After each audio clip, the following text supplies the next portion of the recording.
지난 몇 주간이죠.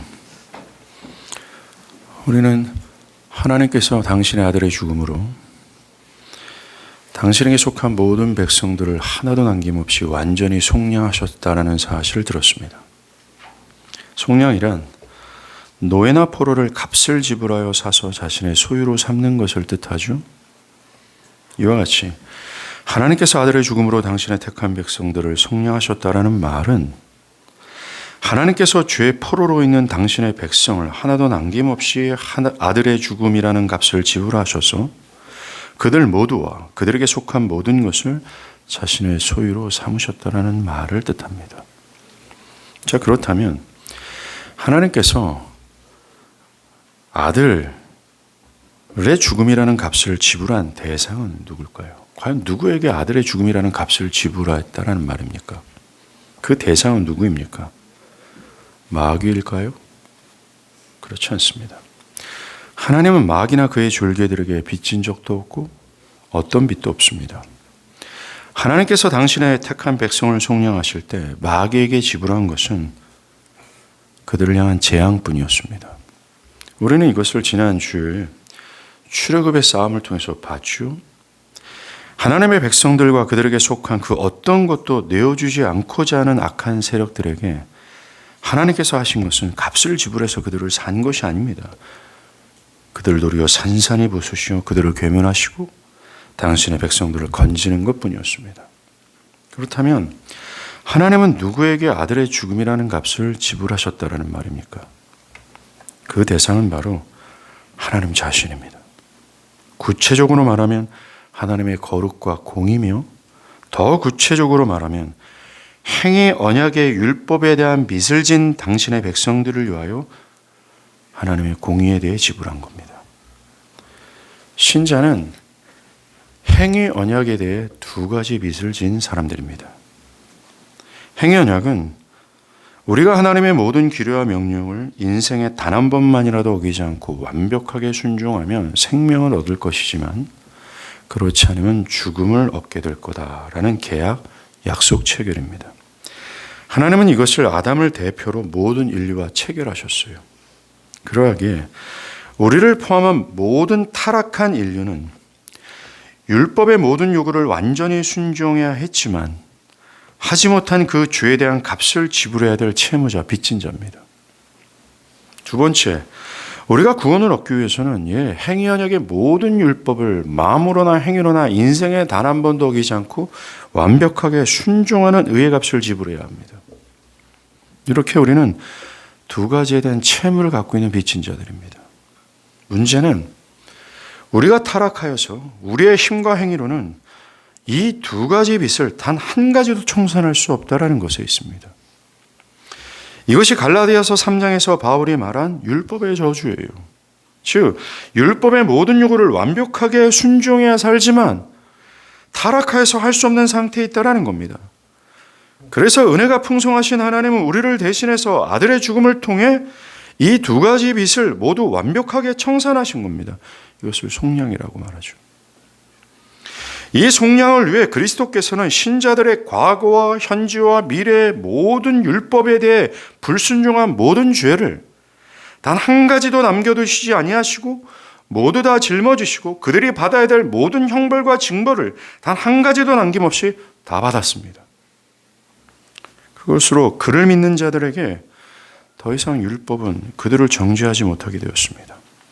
더 이상 율법은 신자들에 대해서 죽으라라고 할 수 없게 되었습니다. 왜요? 그리스도께서 그들의 모든 죄값을, 그 죄에 대한 빚을 단 한 가지도 남김없이 모두 다 대신 지불하셨기 때문입니다. 또 있습니다.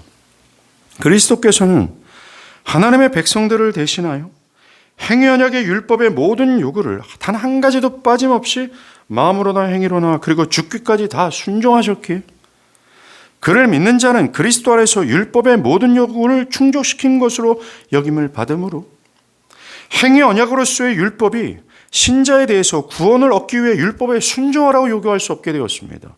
왜요? 믿는 자가 행위 언약의 모든 요구를 다 순종했다고 보기에 더 이상 구원을 위해 율법에 순종할 필요가 없기 때문에 그렇습니다. 그래서 율법은 더 이상 너희들이 구원을 얻기 위해서 율법에 순종하라 하지 못하게 되었다라는 겁니다. 오늘 본문의 말씀처럼 신자는 율법에 대해서 죽었고 율법도 신자들에 대해서 죽었습니다. 믿는 신자는 율법의 저주에서 완전히 끊어져서 온전히 선하신 언약 안으로 옮겨져 영원히 죄 없다 여김을 받을 뿐만 아니라 의롭다 여김을 받게 되었습니다. 영원히 말이죠. 그래서 그 누구도 그 무엇도 그리스도를 믿는 신자를 정죄할 수 없고 참소할 수 없습니다. 왜요? 여러분, 가장 공의롭고 거룩하며 엄중하다고 하는 율법도 속량을 입을 믿는 자를 참소하거나 정죄하지 못하는데 그 어떤 것이 그들을 정죄할 수 있겠어요? 율법도 신자들에 대해서 어떤 효력을 발휘할 수 없는데, 율법도 그 어떤 것을 신자들한테 구원을 위해서 요구할 수 없는데, 율법도 신자들을 향해서 죄에 대해서 정죄할 수 없는데, 가장 공의롭고 거룩한 하나님의 법도 신자, 즉 믿는 자에 대해서 어떤 효력과 어떤 영향력을, 어떤 요구도 할 수 없는데 무엇이 우리를 요구하고 무엇이 우리를 정죄하시고 참소할 수 있겠습니까? 신자는 그리스도 안에서 오직 의롭다 여김을 받을 뿐입니다. 신자는 오직 그리스도 안에서 하나님께서 그들을 기쁨을 잊지 못할 정도로 사랑하는 것뿐입니다. 이 모든 은택은 율법의 행위로 말미암지 않고 오직 믿음으로 말미암는다라는 것을 기억해 주시기 바랍니다. 믿음은 철저히 믿는 자와 그리스도를 연합케 합니다. 믿음으로 신자는 철저히 그리스도와 연합하여서 그리스도가 신자를 위해 한 일 모두를 믿는 자가 한 일로 여기도록 하게 합니다. 아까도 말씀드렸듯이 그리스도는 우리의 두 가지 빛, 첫 번째 죄에 대한 형벌과 완전한 순종을 다 충족시켰습니다. 이것을 믿는 자는 믿음으로 거저받습니다. 이것을 믿음으로 신자는 이것을 거저받습니다. 엄청난 채무의 빚을 져서 이 채무를 갚기 위해서는 영원한 형벌과 진노에 떨어질 수밖에 없는데, 타락하여서 이 채무를 자기의 힘과 지혜로는 갚을 수 없는데, 이 엄청나게 태산처럼 쌓이는 이 두 가지 엄청난 빚을 믿음으로 그리스도가 대신 완전히 충족시킨 이 값을 받는 것이요. 거저 말입니다. 그래서 그들이 하지 않았지만 그들이 마치 그것들을 한 것처럼 여김을 받게 합니다. 그것으로 율법이 더 이상 구원과 형벌에 대해서 요구할 수 없게 되는 것이죠. 그렇지 않겠습니까? 이미 모든 죄값을 하나도 남김없이 다 받음으로 죄 없는 상태로 여김을 받게 되었는데, 이미 모든 율법을 그리스도처럼 완벽하게 순종한 자로 여김을 받는 신자를 율법이 뭐라고 요구하겠습니까? 완벽하고 거룩하고 그 완벽하고 거룩하고 의롭다 하시는 이 모든 하나님의 약속과 이 철저한 하나님의 굳은 결의를 그 어떤 것도 참소하지 못하고 정죄하지 못하면 이것을 흔들 수 없는데, 율법이 뭐라고 우리에게 부족하다고 말할 수 있으며 넌 이러다가 하나님께 버림을 받을 수 있다라고 감히 율법이 말할 수 있겠습니까? 믿는 자는 그리스도의 모든 두 가지 공로를 거저받았습니다. 그리고 영원토록 그것을 믿는 자들의 것입니다. 그 완벽하고 거룩한 율법도 믿는 자를 완벽하다고 여기기에 더 이상 순종과 형벌을 요구하지 못합니다. 그렇습니다. 바울이 로마서 7장 4절에서 율법에 대하여 죽음을 당했다고 한 것처럼 더 이상 행위 언약으로서의 율법은 더 이상 신자들에게 힘을 발휘하지 못합니다. 신자는 율법에 대해서 완벽하고도 완전하게 자유합니다. 그래서 신자는 더 이상 구원을 얻기 위해 율법에 순종할 의무가 사라졌습니다. 그리스도와 함께 율법에 대해서 죽었기 때문에 율법에 대한 의무가 없어졌습니다. 그리고 율법도 믿는 자에 대해서 죽었기에 더 이상 믿는 자를 정죄할 수도 영향을 미칠 수도 없습니다. 이제 신자들에게 어떤 형벌도 없고 나아가 구원을 얻기 위해 필요한 의무도 없습니다. 구원을 위해 해야 될 일도 없습니다. 오직 자유뿐입니다.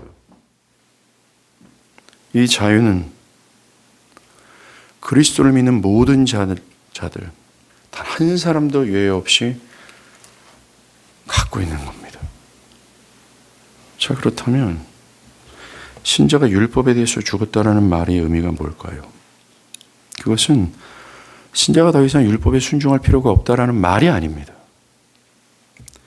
신자는 더 이상 율법과 전혀 상관없이 신앙해도 된다라는 의미가 아닙니다. 신자가 율법에 대해서 죽었다라는 것은 신자가 율법의 순종함으로 구원을 얻거나 불순종함으로 지옥에 간다라는 이 행위의 조건으로부터 자유하다라는 뜻이죠. 그래서 신자는 더 이상 영생을 얻기 위해 율법에 순종할 필요는 없습니다. 율법에 불순종한 것으로 인해 그들이 지옥 갈 필요가 없어졌다라는 것이죠. 그렇다면 더 이상 신자들에겐 행위 언약의 율법과는 신자들이 행위 언약의 율법과는 아무 상관이 없는 것일까요? 예, 그렇습니다. 철저히 그렇습니다. 확실히 그렇습니다. 그리스도의 백성 중 행위 언약과 상관 있는 사람은 단 한 명도 없습니다. 왜요? 그리스도께서 믿는 자를 대신하여 믿는 자를 위하여 행위 언약의 율법이 요구하는 모든 것을 완벽하게 완전하게 성취하셨기 때문에 그렇습니다. 죽기까지 말이죠. 이것에 더해서 하나님은 그리스도를 믿는 그의 백성들을 향해 뭐라고 선언합니까? 내 기뻐하는 자, 내 사랑하는 자들을 이라고 선언하며 약속하셨습니다. 여러분들, 하나님은 완전한 분이시고 하나님은 신실하시며 하나님은 변하지 않고 변질되지 않는 분이십니다. 하나님께서 이 한 사람을 향해서 그렇게 선언하셨다면 내 사랑하는 자, 내 기뻐하는 자라 선언하는 순간 이것을 철회시킬 어떤 상황도 어떤 조건도 그 개인의 죄도 없습니다.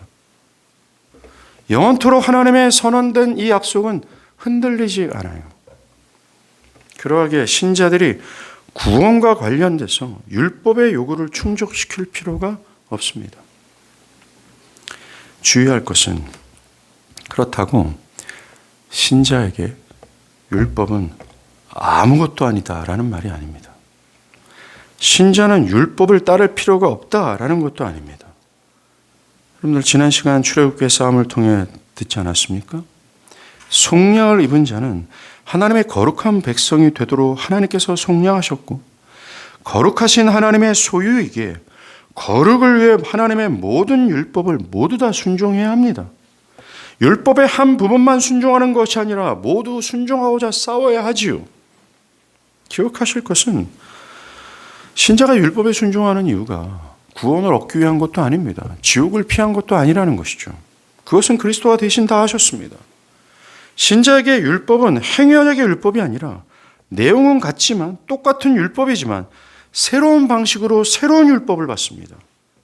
신자는 그리스도께서 행위 언약의 모든 요구를 완벽하게 순종하신 율법 있잖아요.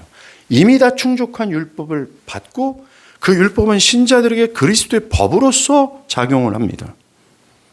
그래서 신자는 구원이나 복을 얻고자 율법에 순종하는 것이 아닙니다. 벌을 받거나 저주를 피하기 위해서 율법에 순종하는 것이 아닙니다. 신자가 율법에 순종하는 것은 우리를 속량하신 하나님의 은혜에 대한 마땅한 감사의 반응입니다.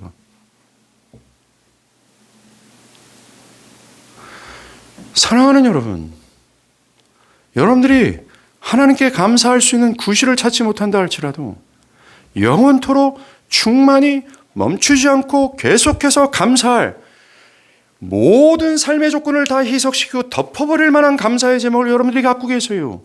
뭡니까? 영원한 죽음에서 아들의 죽음을 통해서 영원한 생명으로 옮기신 그 하나님 아버지의 속량의 은혜예요. 이것은 흔들리지 않고 사라지질 하나님의 은혜입니다. 우리의 공로가 여기에 기여할 수도 없었고 우리의 행위가 여기에서 더해질 수가 없었습니다. 그리스도가 다 하셨어요. 그리스도가 죽음으로 다 했습니다. 우리가 율법에 왜 순종해야 되는 줄 아십니까? 그것은 이 그리스도의 속량에 대한 마땅히 감사의 반응으로서 율법에 순종하는 겁니다. 이 그리스도의 속량 앞에서 하나님 앞에 무엇을 더해달라고 여러분들을 쫄르고 그 무엇을 더하지 않는다라고 해서 하나님께 섭섭하거나 불평한다면 극악무도한 죄임을 여러분들 깨닫기 바랍니다. 하나님께서 도대체 여러분들에게 뭘 더 해주셔야 됩니까? 십자가에 걸려있는 그리스도의 그 피 묻은 그 육체가 보이지 않나요? 죄로 인해 하나님을 향해서 불평하고 반역하며 하나님의 등에 칼 꽂은 이 반역자를 향해서 그리스도께서 자신의 모든 것을 다 갈아주셨는데 도대체 여러분들에게 뭘 주라는 얘기 납니까? 뭘 더 필요하는 겁니까? 뭘 더 요구를 하시는 겁니까? 정신을 차리십시오. 창피해 하십시오. 부끄러워 하십시오. 우리가 왜 감사해야 되는 줄 아십니까? 영원히 멈추지 않을 그리스도의 성령을 우리에게 주셨기 때문에 그렇습니다. 율법에 왜 순종하는 줄 아십니까? 감사의 반응으로서 순종하는 겁니다. 추수감사절 아마 이 메시지를 좀 더해서 말씀을 드릴 텐데요.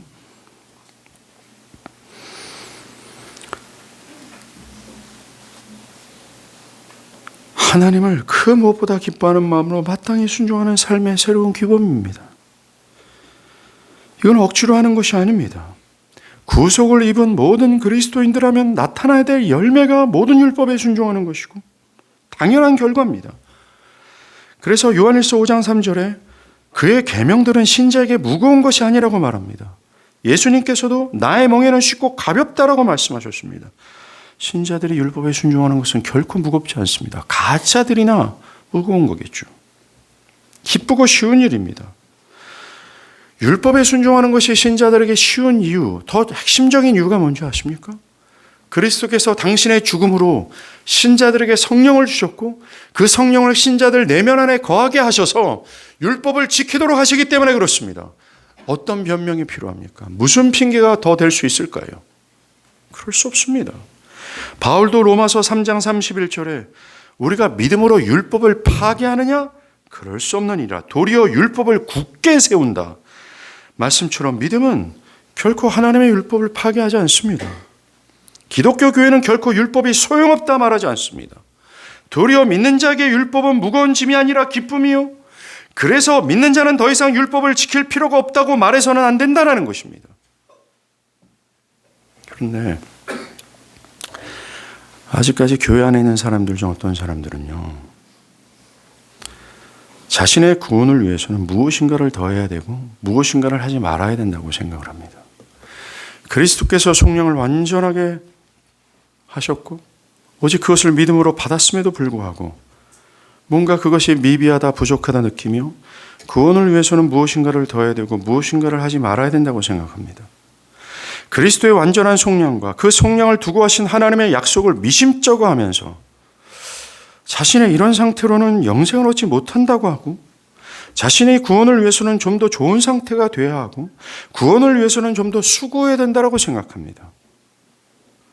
여기에 대해 오늘 보면 16절과 같이 성경은 곳곳에서 그리스도의 완전한 속량을 내세우면서 사람이 구원을 얻기 위해서는 사람의 행위나 조건이 필요 없다. 오직 믿음으로만 된다. 라고 말합니다. 그러하기에 구원을 위해서 더 이상 신자가 이루어야 될 일은 없어요. 일할 것도 없습니다. 하나님께 드릴 것도 없어요. 오직 예수 그리스도를 받아들이고 믿음으로 예수를 마음으로 붙잡기만 하면 됩니다. 만약에 여러분이 믿는 여러분이 아무리 큰 죄인이라 할지라도 상관없습니다. 예수를 붙잡기만 하면 죄사함과 의로움과 영원한 행복을 받을 수 있습니다. 여러분이 무엇을 행했기 때문에 받는 게 아니라 여러분이 하지 못하는 것을 그리스도가 대신 하신 것을 받는 겁니다. 여러분들, 하나님께서는 건질 것도 없는 우리와 상대하지 아니하시고 오직 그리스도께서 하신 그 일과만 상대하시고 그것만 보셔서 하신 은혜의 약속을 하셨어요. 하나님의 약속은 믿음으로 구원을 받은 신자들을 상대하실 때에 그들의 상태를 보시고 상대하는 것이 아닙니다. 하나님이 우리와 어떤 딜을 하실 때 우리의 상태나 우리의 조건을 보고 딜을 하시는 것이 아니라는 것입니다. 우리를 의롭다 하시고 우리를 기뻐하시고 우리를 사랑하시는 모든 근거가 우리의 상태와 조건과 전혀 상관없다라는 겁니다. 그 상태와 조건을 보지 아니하시고 그 상태와 상태와 조건을 상대하지 아니하시고 오직 뭡니까? 믿음으로 옮겨진 그리스도의 공로와만을 상대하신다고 말씀하세요. 우리 안에 계신 그리스도와만을 상대하신다고 말합니다. 우리 안에 믿음으로 옮겨진 그리스도의 완전한 의를 보시고 이것만을 상대하셔서 우리를 상대하실 때 너 의롭구나. 너 여전히 변함없구나. 넌 여전히 완전하구나. 너는 여전히 거룩하구나. 너는 여전히 흠이 없구나. 너는 내 기뻐하는 자, 내 사랑하는 자다라고 하시는 겁니다.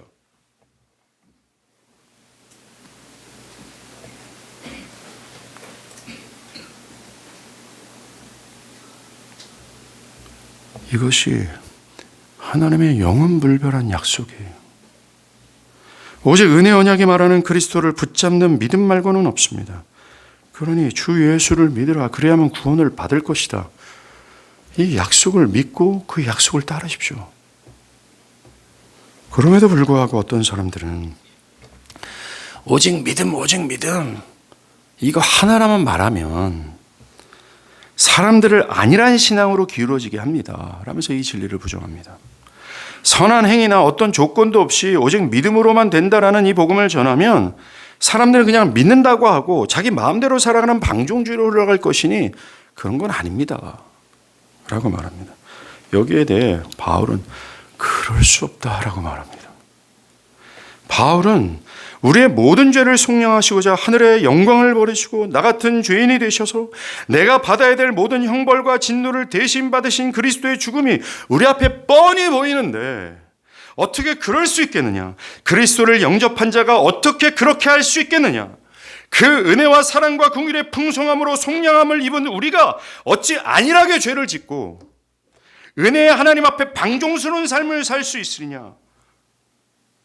라고 반문하면서 믿음뿐이라 오직 믿음을 강조했습니다. 여러분들, 오직 믿음을 반대하는 사람들이 주장하는 근거 구절 하나가 야고보서 2장 24절이에요. 여기서 야고보는 사람이 행함으로 의롭다 하심을 받고 믿음으로만은 아니니라 라고 말합니다. 오직 믿음을 반대하는 사람들이 이 구절을 가지고 믿음 외에도 행위가 필요하다고 말하죠. 아닙니다.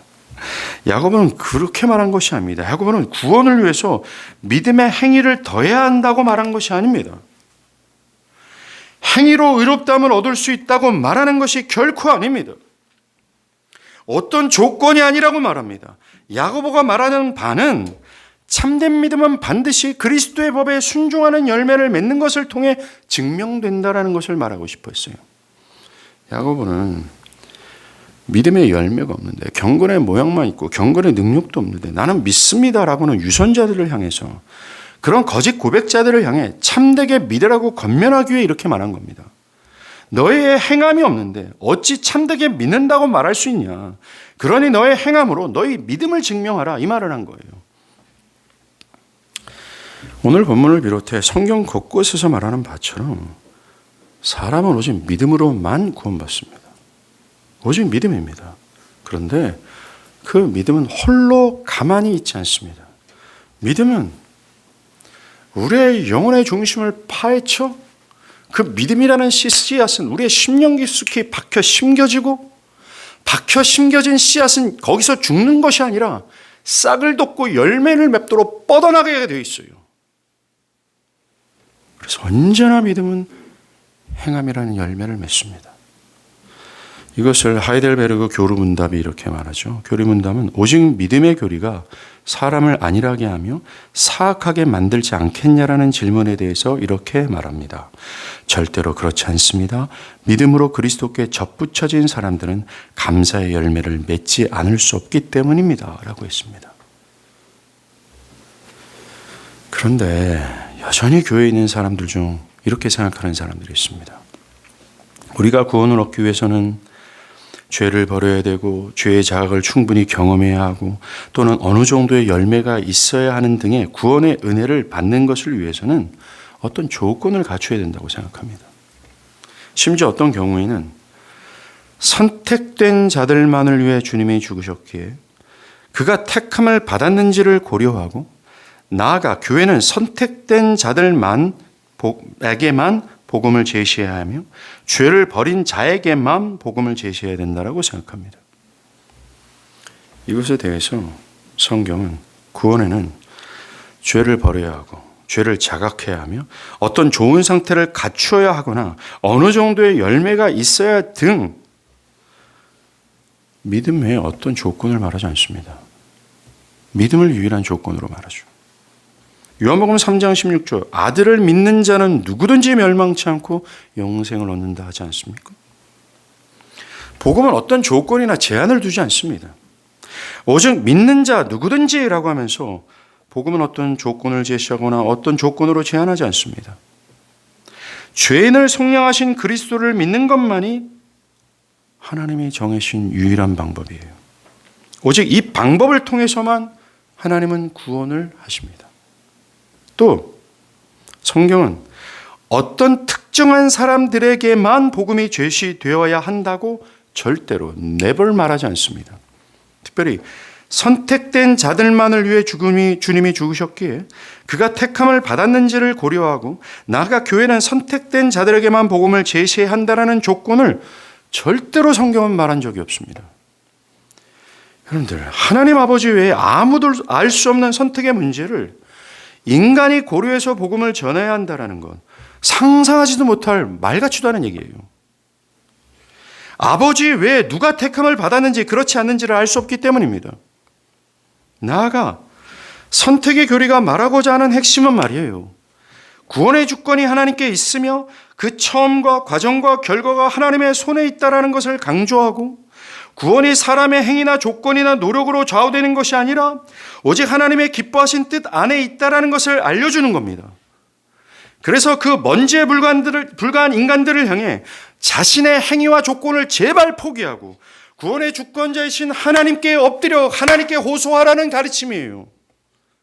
이 교리는 하나님의 무궁하신 은혜와 궁유를 나타내는 아름다운 교리입니다. 그런데 교만하고 자기를 주장하는 인간들이 이 교리의 의미를 왜곡하여서 이 교리는 마치 불평등의 조약처럼 해석해버린다는 것입니다.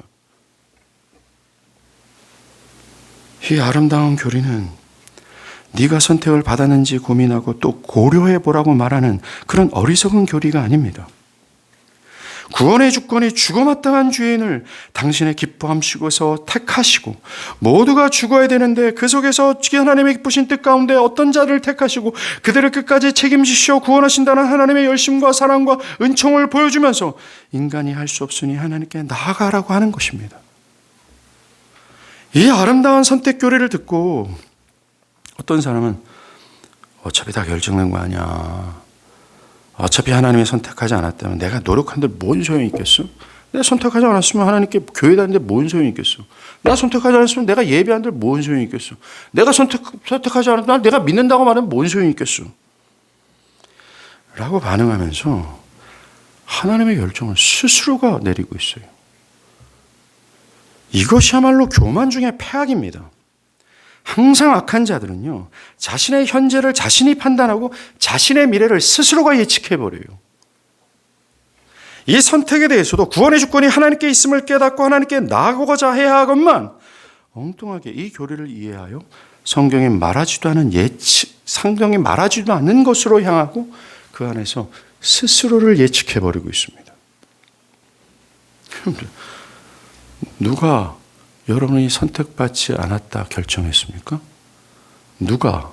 과연 그 어떤 존재가 그러한 존재가 있을 수 있을까요? 아들도 모르는 아버지, 하나님의 아버지의 그 비밀스러운 뜻을 말입니다. 성경은 어떤 특정한 자들만이 아니라 또 어떤 조건이 없이 모든 사람에게 그리스도를 제시해야 한다라고 강조합니다. 조건 없이 모든 것에서 모든 사람에게 그리스도를 제시해야 한다라고 강조합니다. 그 사람이 강팍하든 그 사람의 종교성이 있든 그 사람의 상태와 상관없이 전하라고 말합니다. 왜요?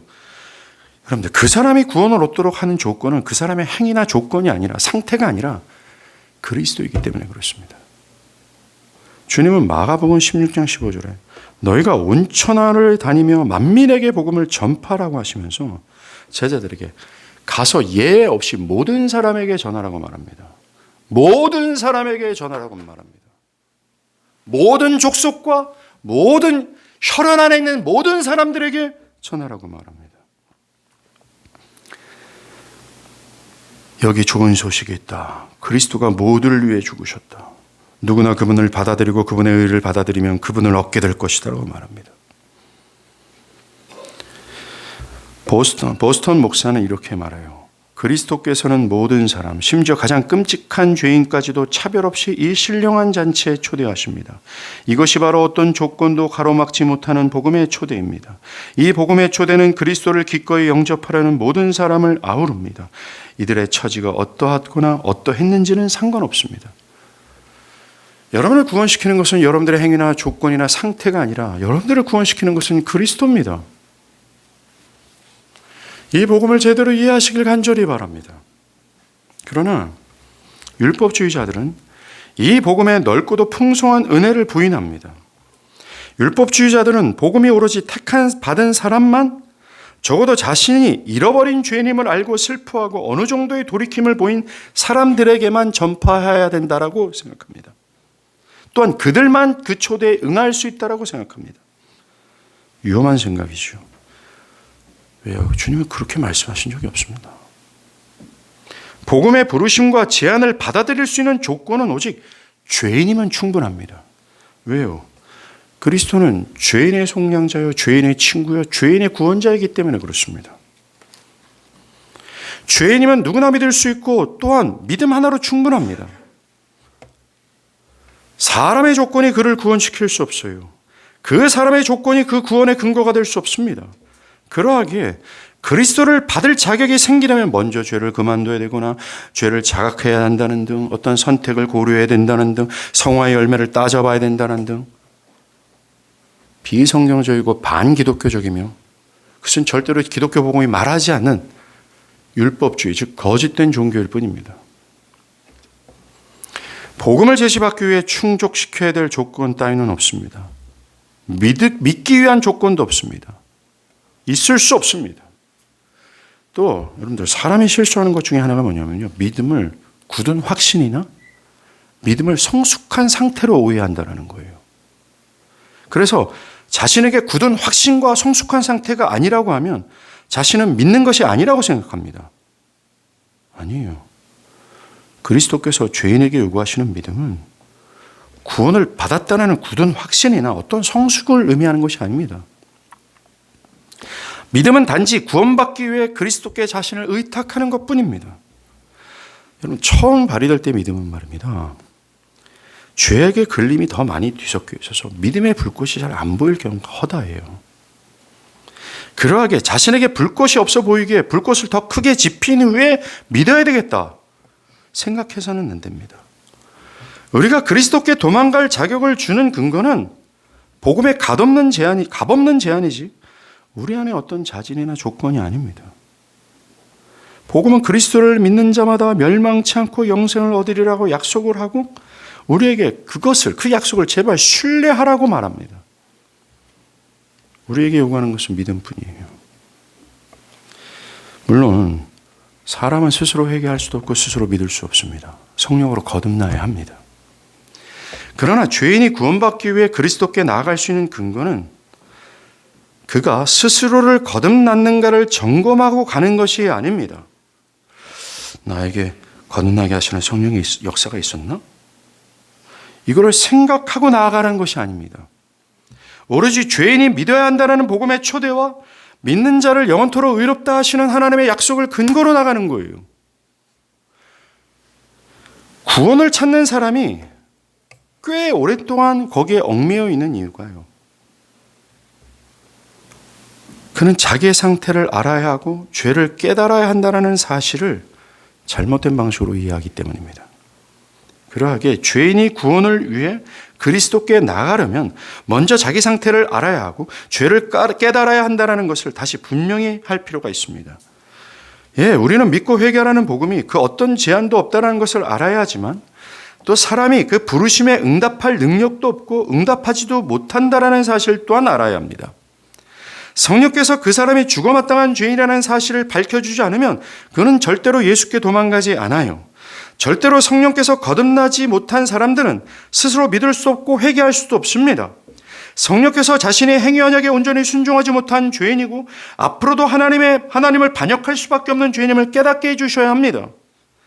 그래서 자신의 죄를 깨닫고 주여 나 좀 구원해 주시옵소서. 그렇지 않으면 저는 멸망입니다 라고 하며 그리스도를 전심으로 향하고자 하는 은혜를 입어야 되지요. 이처럼 구원은 성령의 역사를 의존하고 있습니다. 그러나 잘 들으세요. 자기 죄와 죄책을 진실로 깨달은 사람만이 그리스도께로 피할 수 있다고 생각하는 순간 헷갈리기 시작합니다.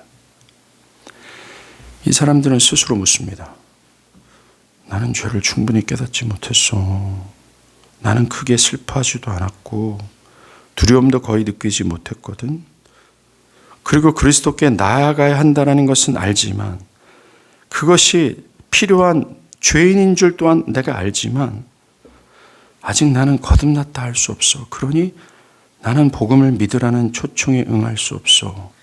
그리고 내가 응한다 한들 나는 거짓 신자에 불과해 라고 낙담합니다. 그런 분들에게 묻겠습니다. 허물과 죄로 죽은 사람들이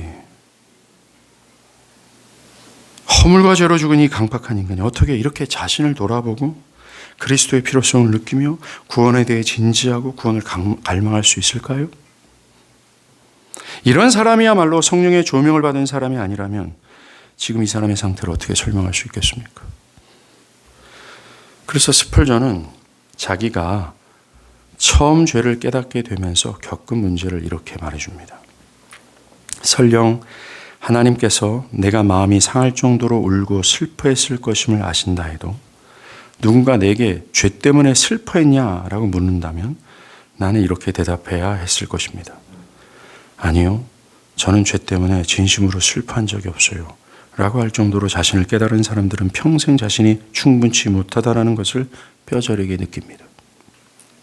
이렇게 그리스도의 완전한 속량과 그것을 두고 믿으며 의롭다 얻는다는 복음의 약속을 바라보지 못하고 그리스도께서 행하신 일들과 그를 믿는다면 내가 영원토록 의롭다 하신다고 하는 하나님의 약속을 바라보지 않고 자꾸만 자기 자신을 바라보면 자기 안에서 은혜의 증거를 찾고자 하거나 자기 안에서 어떤 조건을 갖추고자 찾고자 하는 자는 절대로 못 찾습니다.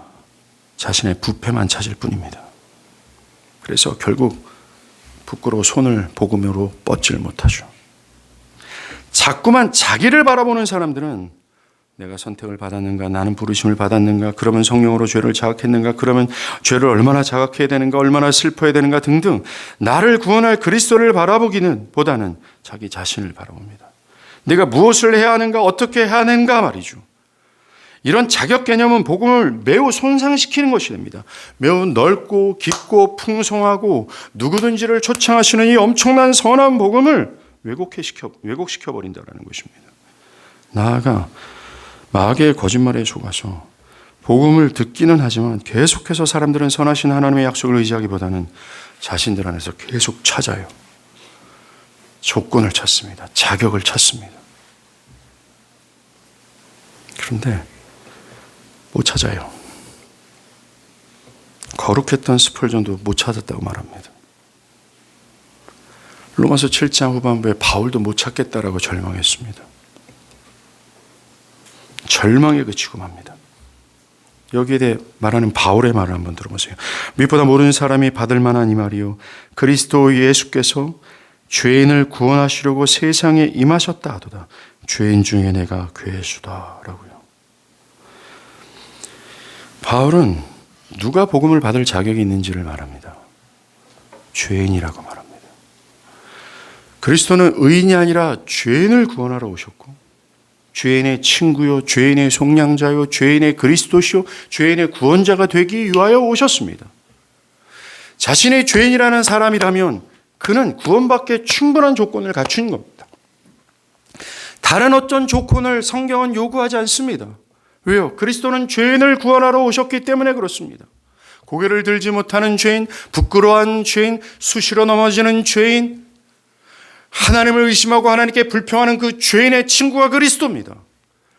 성경은 이 죄인을 향해서 너가 어떤 조건은 어느 정도의 조건과 어느 정도의 사건이라고 상태를 요구한 적도 없습니다. 어떤 것도 고려하지 않습니다. 믿음 하나로 충분하라고 말합니다. 여러분들 여기서 하나님의 형용할 수 없는 사랑이 보이지 않습니까? 마치 손해보는 장사를 잔뜩 했던 이 그리스도의 넘치는 넉넉함이 보이지 않습니까?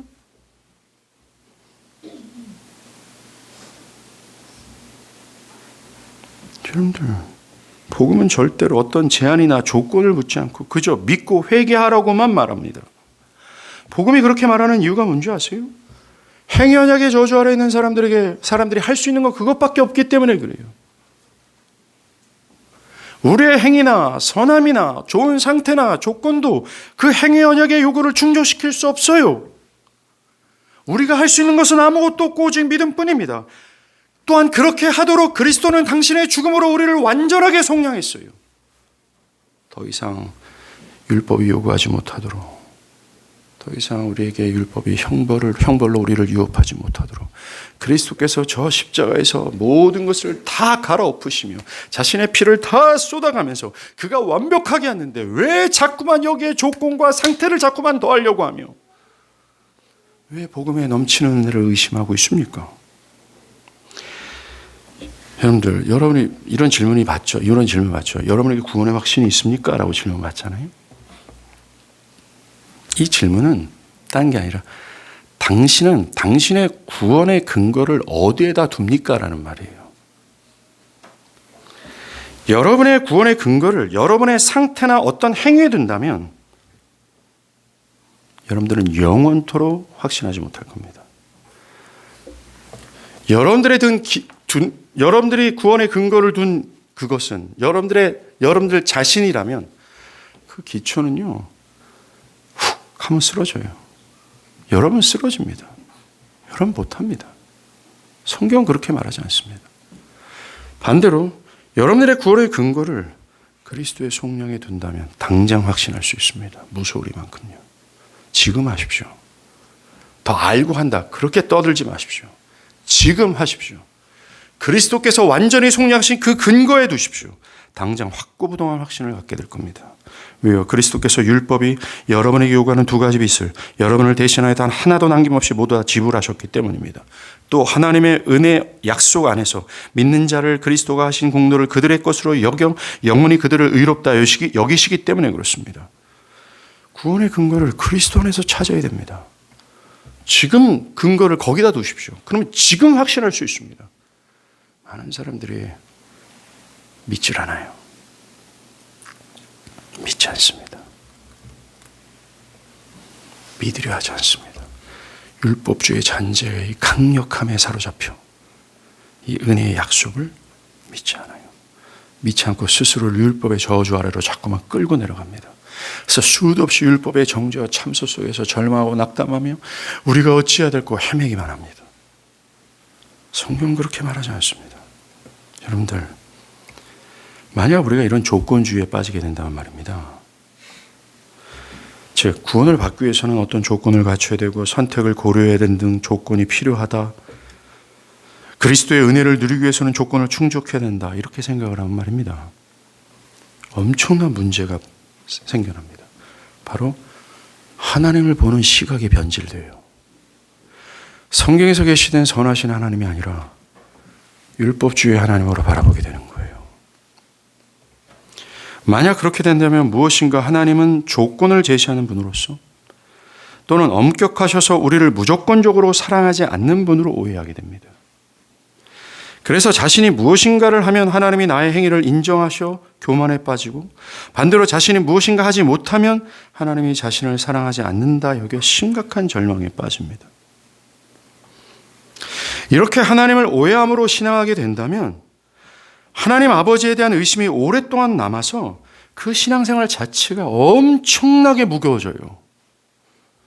그런 의심은 하나님이 우리를 사랑하지 않을지도 모른다라는 생각을 하게 됩니다. 분명히 성경 전체가 언약 안에서 우리를 영원히 변함없이 사랑한다고 하는데 그 사랑은 변질되거나 고갈되지 않는다라고 하는데, 여러분들의 조건과 상태와 상관없이 계속해서 밀어붙인다고 하는데, 조금 더 결핍되거나 결여되지 않고 우리를 확고부동하게 사랑한다고 미치도록 이 신구약 성경이 말하고 악을 쓰고 있는데, 그것을 십자가에서 아들을 죽음을 통해서 확고하게 선언하셨는데, 오 주여, 우리의 불신과 우리의 그 패역함과 여전히 사로잡혀 있는 이 율법의 저주 앞에서 사람들은 의심합니다. 하나님의 사랑을요. 왜 성경을 왜곡해서 이 하나님의 사랑을 의심합니까? 아들을 주시기까지 하나님의 사랑을 나타내셨다라고, 그 하나님의 그 넓은 사랑을 우리에게 나타내 보이셨다고 성경이 증거하는데 왜 이 사실을 믿지 못하고 의심합니까?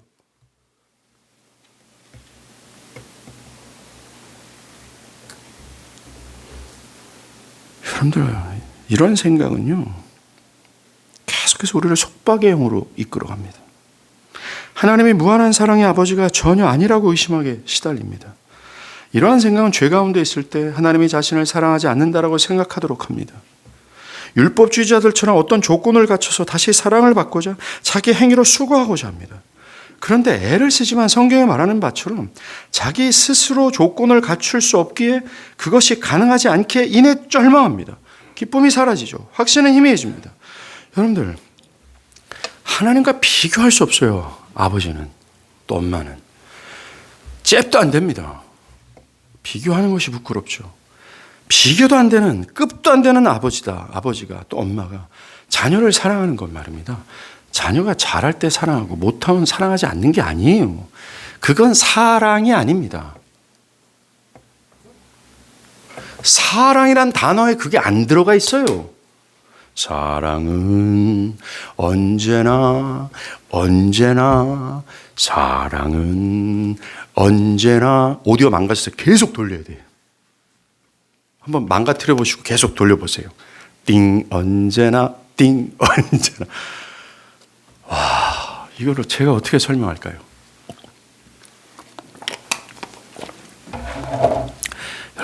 여러분들이 감정이 좀 괜찮을 때 이걸 용납하는 게 아닙니다. 믿음이에요. 사랑은 언제나 오래 참고. 아유, 참말로. 이런 조건주의에 빠지면요, 하나님에 대해서 오해하기 때문에 자기가 죄가 있거나 상태가 좋지 않으면 하나님 품에 안기질 못합니다. 하나님께 악을 쓰지 못해요. 얼마나 불쌍한 인간입니까, 이게. 자신을 변함없이 사랑하고 흔들림 없이 자기를 여겨주시는 그 하나님이 계시는데 하나님을 혼자 오해하고 앉아 있어요. 성경에서 계시는 하나님이 아닌데, 여러분들 그게 제일 고통스럽고 환장한 거 아시죠? 나는 그렇지 않은데 상대방이 스스로 해석하고 스스로 왜곡해서 나를 그렇게 생각한다면 답답할 노래예요. 근데 지금 그 만군의 하나님께서 교회 안에 있는 율법주의자들로 인해 그렇게 오해를 당하고 있어요. 하나님 그런 분은 아닌데. 제발 율법의 저주 아래서 그 하나님을 그렇게 오해하며 슬프게 살지 마십시오.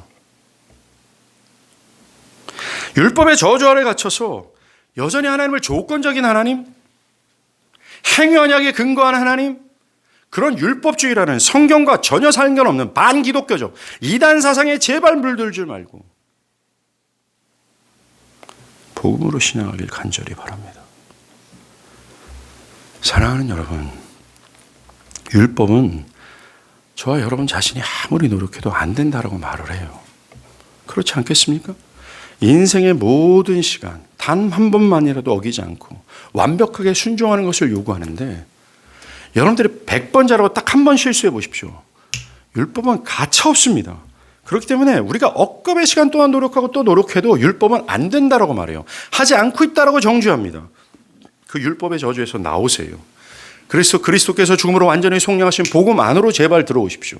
여러분들이 복음 안에 들어오면 말입니다, 그 형용할 수 없고 멈추지 않는 하나님의 사랑을 있는 그대로 맛봐요. 그래서 여러분들은 흔들 자가 없게 될 거예요. 여러분들은 자유 그 자체를 맛보게 될 겁니다. 마귀의 참소도 정죄 속에서도 온갖 죽음의 화살이 여러분들에게 달려온다 할지라도 여러분들은 건지할 거예요. 그게 복음의 능력입니다. 여러분들의 율법의 능력을 의지한다면 여러분들은 everyday 절망할 거예요. 여러분들의 양심은 여러분들을 괴롭힐 겁니다. 여러분들을 계속해서 지옥의 형벌로 끌어내릴 거예요. 슬픔과 암울함과 절망의 늪에 여러분들을 계속해서 더더 빠지게 만들 겁니다. 완전히 하신 그리스도의 복음 안으로 들어오세요. 복음 안에 들어온다면 여러분들의 실수와 여러분들의 죄를 묵인하시고 또 여러분들의 어떤 잘못과 연약함들을 따뜻하게 위로하시며 여러분들을 변함없이 사랑하시는 그 하나님의 환하신 웃음과 여러분들의 하나님의 사랑의 손길을 느끼게 될 겁니다. 여러분들이 왜 하나님의 사랑을 느끼지 못하느냐고요? 율법의 저주 아래 여전히 자신을 묶고 있기 때문에 그렇습니다. 복음 안에 들어오십시오. 복음 안에 들어온다면 하나님께서는 넘치는 사랑을 지금도 뿜어내고 있다는 사실을 생생하게 볼 거예요.